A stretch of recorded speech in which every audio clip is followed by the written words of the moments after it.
Acting Director Young, welcome. Good to see you today. I was really pleased to see President Biden's budget lay out a plan to make our economy actually work for working families and not just those at the very top. I think we all know that the budget is really a reflection of our values and our priorities, and this budget really pushes forward strong investments in our workers, in our families, in our kids, that's going to help our communities succeed in our present and in the future.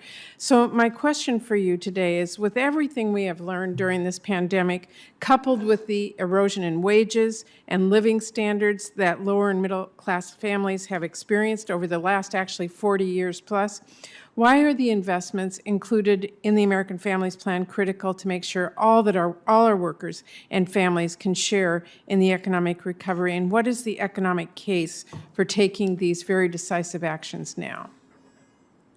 Thank you, Senator Murray. We've talked about this, touched on this a little, but I'd like to make clear. We are recovering. The economy is roaring back. What the Jobs Plan and Families Plan are intended to do is take this opportunity to make sure we do better than we were pre-pandemic. Those without college educations, that they have good paying jobs, that we fundamentally give everyone in this country an opportunity, that we admit that there were inequities in the system before the pandemic, that the pandemic highlighted, that we do better about with our opportunity here. So there's we are recovering from COVID.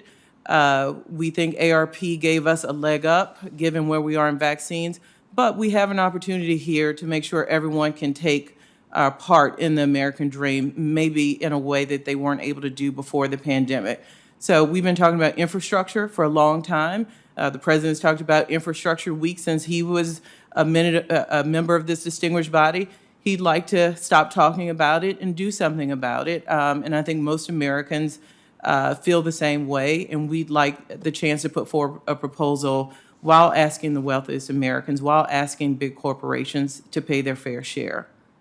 Well, thank you. And I think we need both the American Jobs Plan and the American Families Plan if we want to build back a fairer and a stronger economy on the other side of this pandemic. So before I close, I just wanted to raise two issues of critical importance to my home state of Washington, and that is the cleanup of the Hanford nuclear site and efforts to restore the salmon runs in the Pacific Northwest. It was really good to see this administration move away from the harmful cuts that have been proposed within the environmental management account at the Department of Energy. And I want you to know I look forward to continuing to work in close partnership with you to make sure the Hanford mission is on a cost-effective trajectory without compromising the cleanup. And on salmon recovery, I was really pleased to see an increase in funding for NOAA and continued funding for the Pacific Coastal Salmon Recovery Fund on that issue as well. I look forward to working with you closely and the administration to save salmon in the Pacific Northwest.